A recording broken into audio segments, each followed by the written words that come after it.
Social മീഡിയയിൽ നമ്മളെല്ലാവരും പാലിക്കേണ്ടതായിട്ടുള്ള കുറച്ച് കാര്യങ്ങളുണ്ട്. കുറച്ച് മര്യാദകൾ, കുറച്ച് സഭ്യമായ വാക്കുകൾ, കുറച്ച് അച്ചടക്കം. അതിനെക്കുറിച്ചിട്ടാണ് ഇവിടെ സംസാരിക്കാനായിട്ട് പോകുന്നത്. നമ്മൾ ചില സമയത്തൊക്കെ ഇൻസ്റ്റയിലോ ഫേസ്ബുക്കിലോ മറ്റേത് മുഖ്യധാര സോഷ്യൽ മീഡിയ മാധ്യമങ്ങളിലൂടെ സ്ക്രോൾ ചെയ്യുന്ന സമയത്ത് ചില കമൻറ്റുകൾ, ചില പരാമർശങ്ങൾ കാണുമ്പോഴത്തേക്ക് അറിയാതെ നമ്മുടെ നെറ്റി ചുളിയാറുണ്ട്. ഇങ്ങനെയും ആൾക്കാരുണ്ടോ, ഇങ്ങനെയും പറയുന്ന ആൾക്കാരുണ്ടോ? ഒന്നുമില്ലെങ്കിൽ ഈ പോസ്റ്റ് ചെയ്ത ആൾ അവരുടെ സ്വന്തം സന്തോഷമല്ലേ പങ്കുവയ്ക്കുന്നത്? എന്തുകൊണ്ട് ഇവർ ഇത്തരത്തിലൊരു കമൻറ്റ് ഇതിനിട്ടു?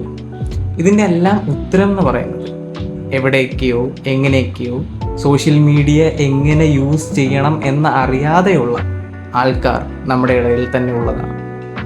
നിങ്ങളുടെ മുന്നിൽ കാണുന്നതെല്ലാം നിങ്ങൾക്ക് നിങ്ങളുടെ വികാരങ്ങളും വാക്കുകളും കൊണ്ടുചെന്ന് ഒട്ടിച്ച് ചേർക്കാൻ സാധിക്കുന്ന വിധത്തിലുള്ള ചുവരുകളല്ല. അപ്പോൾ ഇതിനകത്ത് പറഞ്ഞു വരുന്നത് ക്രിറ്റിസിസം വേണ്ടായോ എന്നാണ്. ക്രിറ്റിസിസം വേണം, കൺസ്ട്രക്റ്റീവായിട്ടുള്ള ക്രിറ്റിസിസം, കറക്റ്റീവായിട്ടുള്ള ക്രിറ്റിസിസം. കുറച്ച് വാക്കുകൾ അവിടെ വിതറിയിട്ടിട്ട് പോയി കഴിഞ്ഞാൽ അതിനെ ക്രിറ്റിസിസം എന്നൊന്നും പറയാൻ പറ്റില്ല. ഒരാളുടെ മനസ്സിലുള്ള അഴുക്കിനെ കൊണ്ടുചെന്ന് ചേർക്കുന്നു, അങ്ങനെ പറയാൻ സാധിക്കത്തുള്ളൂ.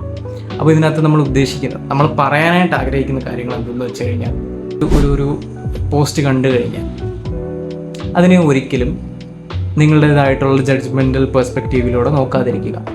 അവരവരുടെ വോളിലാണ് പോസ്റ്റ് ഇടുന്നത്, അവരവരുടെ പ്രൊഫൈലിലാണ് പോസ്റ്റ് ഇടുന്നത്. അപ്പോൾ അവരുടെ സന്തോഷം, അവരുടെ ചെറിയ ചെറിയ അല്ലെങ്കിൽ വലിയ വലിയ നിമിഷങ്ങൾ അവരുടെ സ്വന്തം വാളിൽ അവർ അപ്ഡേറ്റ് ചെയ്യുകയാണ്. നിങ്ങൾ വെറും ഒരു കാഴ്ചക്കാരാണ്. അവിടെ പോയി നിങ്ങളുടെ മനസ്സിലെ ആ ദുഷ്ചിന്തകളും അങ്ങനെ പോയി അതേപടി പകർത്തി വെച്ച് കഴിഞ്ഞാൽ വെളിവപ്പെടുന്നത് നിങ്ങളുടെ സ്വന്തം സ്വഭാവമാണ്.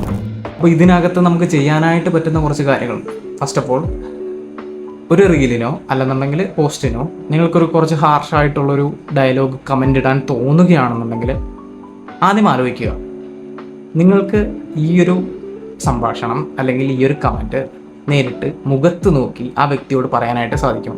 ഇല്ല എന്നുണ്ടെങ്കിൽ നിങ്ങളെ കമൻ്റ് ഇടാൻ പാടില്ല. കാരണം സോഷ്യൽ മീഡിയയെ നിങ്ങളൊരു മറയായി ഉപയോഗിച്ചുകൊണ്ട്, ഒരു മതിലിനപ്പുറത്ത് നിന്നുകൊണ്ട്, വളരെ സേഫായിട്ടിരുന്നു കൊണ്ടാണ് നിങ്ങളെ കമൻ്റ് ഇടുന്നത്. അങ്ങനെ ഇടുന്നില്ലെന്നുള്ളത് ഇടാതിരിക്കുന്നതല്ലേ. നേരിട്ട് പറയാൻ ധൈര്യമുണ്ടെങ്കിൽ, നേരിട്ട് പറയാൻ പറ്റുന്നതാണെങ്കിൽ അതിന് മുതിരുക, ഇല്ലെന്നുണ്ടെങ്കിൽ വേണ്ടാന്ന് വെക്കുക. അപ്പോൾ പറഞ്ഞു വരുന്നത് ഇത്രയുമാണ്.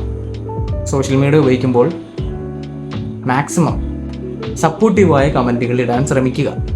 ഇനി ഇതൊന്നും പോരാ, നിങ്ങൾക്ക് പരിഹസിച്ചേ മതിയാവൂ എന്നുള്ള രീതിയിലാണെന്നുണ്ടെങ്കിൽ എല്ലാവർക്കും ഒരുപോലെ അംഗീകരിക്കാൻ കഴിയുന്ന രീതിയിലുള്ള, ഹാസ്യത്തിന് വില കൽപ്പിക്കുന്ന രീതിയിലുള്ള പരിഹാസങ്ങൾക്ക് മുതിരുക.